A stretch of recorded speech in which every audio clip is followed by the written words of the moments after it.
Depuis que j'ai 16 ans, je suis attaquée sur mon physique, ma voix, ma façon de parler, ma coupe de cheveux, ma façon de chanter, les choix de films que je fais, la manière dont je m'habille, mon apparence, la manière que j'ai de me présenter, de me tenir, de m'exprimer. Aujourd'hui, c'est le contenu de mes dires, mais enfin...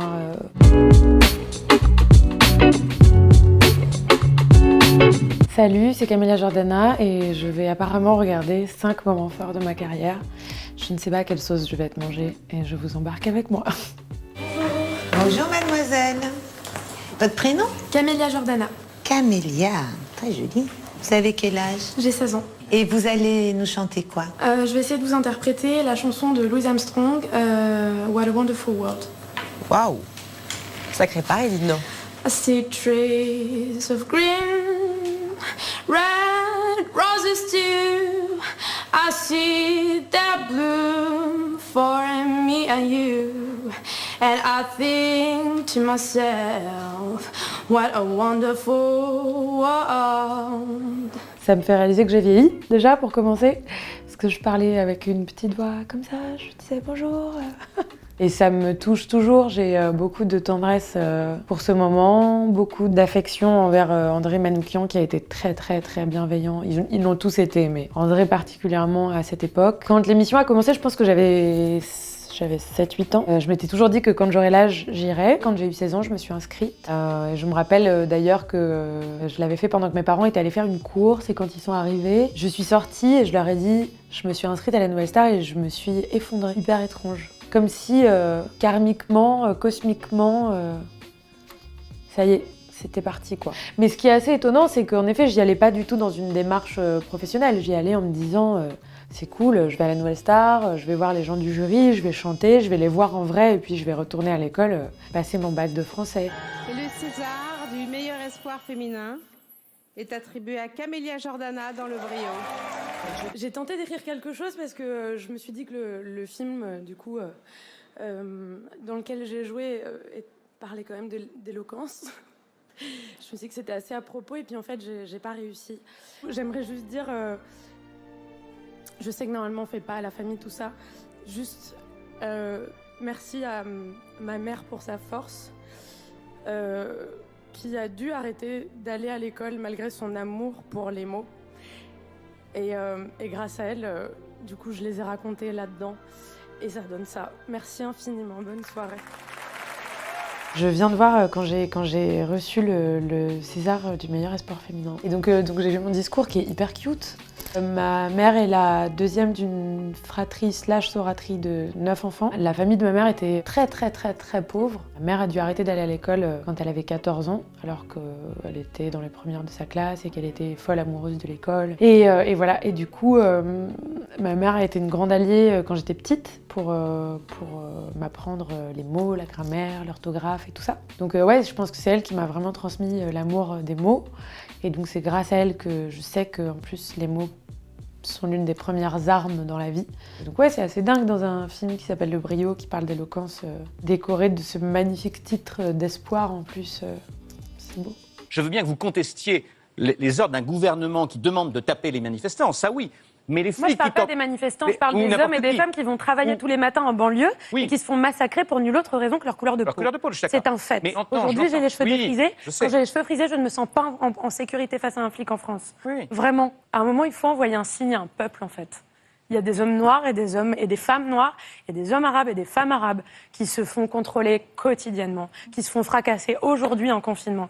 C'est pas possible en fait. On est sur le plateau d'On n'est pas couché, sur France 2, en sortie de confinement. Et Philippe Besson fait un parallèle entre les aides-soignants pendant le Covid qui deviennent des héros et des héroïnes, alors que, comme il le laisse l'entendre, tout le monde s'en foutait un peu de leurs conditions avant ça. Il fait un parallèle entre cette situation-là et celle des flics, comme il le dit, dont tout le monde se foutait avant le Bataclan et qui, depuis le Bataclan, sont adorés. Donc là, j'étais un peu obligée de réagir parce que moi, je sors de confinement et que pratiquement tous les jours, en fait, il y avait une nouvelle vidéo de gens qui se faisaient agresser par des gens en uniforme qui sont censés représenter la République. Donc non. Et c'est vrai que le fait d'avoir commencé, en tout cas, jeune fille, jeune femme, à 16 ans et d'être devenue une femme et d'avoir, par exemple, fait la couve de l'Obs en Marianne, d'avoir chanté en hommage aux victimes des attentats du Bataclan, d'avoir chanté le chant des partisans pour la panthéonisation, etc., etc. Il y a des rendez-vous comme ça, nationaux et républicains, qui font que je crois qu'il y a eu un truc un peu patrimonial, peut-être autour du personnage public que j'incarne. Et du coup, le fait que maintenant je sois femme, adulte, et que je déconstruise, que je m'éduque, que je m'instruise, ça fait qu'il y a des choses que je peux plus laisser dire, mais je suis loin d'être la seule, hein, moi je pense. Le fait que je sois femme et que je sois racisée et que je m'exprime sur des sujets sociétaux, mais pas parce que j'ai envie de m'exprimer sur des sujets sociétaux, simplement parce que je suis éduquée sur ces sujets-là, parce qu'ils me concernent directement. Et le fait est que, comme j'ai la chance d'être reçue, je suis obligée de réagir selon ce que j'entends. Mais moi, quand je vais sur un plateau, c'est pas forcément pour parler de féminisme, de violence policière, d'écologie, de culture, d'intermittence. Enfin, en fait, peu importe ce que je vais dire, il y aura forcément des personnes pour reprendre mes propos, les déformer, les critiquer et appeler à insurrection et dire que je suis anti-républicaine. Donc je crois que ce qui me fait encore plus marrer, c'est quand on m'accuse de sexisme et de racisme. C'est vraiment ce que je préfère parce que c'est quand même mes combats premiers. Généralement, c'est ce qui m'amuse le plus, ouais. Mais en vrai, ça ne m'atteint pas du tout, en fait, parce que depuis que j'ai 16 ans, je suis attaquée sur mon physique, ma voix, ma façon de parler, ma coupe de cheveux, ma façon de chanter, les choix de films que je fais, la manière dont je m'habille, mon apparence, la manière que j'ai de me présenter, de me tenir, de m'exprimer. Aujourd'hui, c'est le contenu de mes dire, mais enfin, c'est pas ça qui va faire que je vais arrêter de créer. Je me laisse, je fais facile, je chante. C'est que ma vie en péril, des nuits ça me hante. Quand de haut en bas ça tangue, moi les yeux fermés j'avance, tout en inconscience quand j'y pense. Facile, c'est une chanson très importante pour moi. C'est une chanson dans laquelle je me livre vraiment sur la femme que je suis devenue, sur la femme d'affaires que je suis devenue, sur l'artiste que je suis et sur la femme tout court. C'est la première chanson qu'on a créée avec Renaud Rebillot.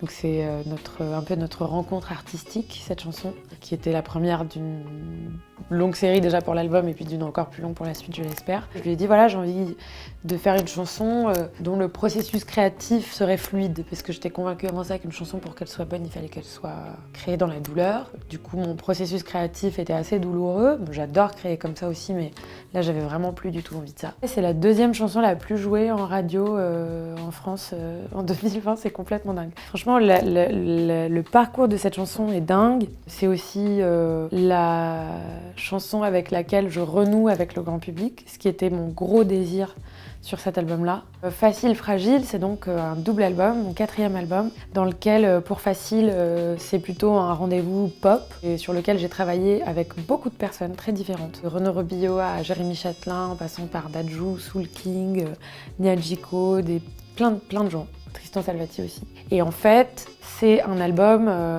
qui a été fait beaucoup sur ordinateur avec de la musique numérique, digitale. Donc en termes de sonorité, c'est vraiment un album de 2021. Là où Fragile, en fait, pendant tout ce processus-là, je rentrais chez moi et ça devenait tellement obsessionnel en fait de faire des chansons que je continuais à faire de nouvelles chansons chez moi, face à mon piano. Donc un truc beaucoup plus intimiste, la nuit, un peu mystérieux, un peu caché.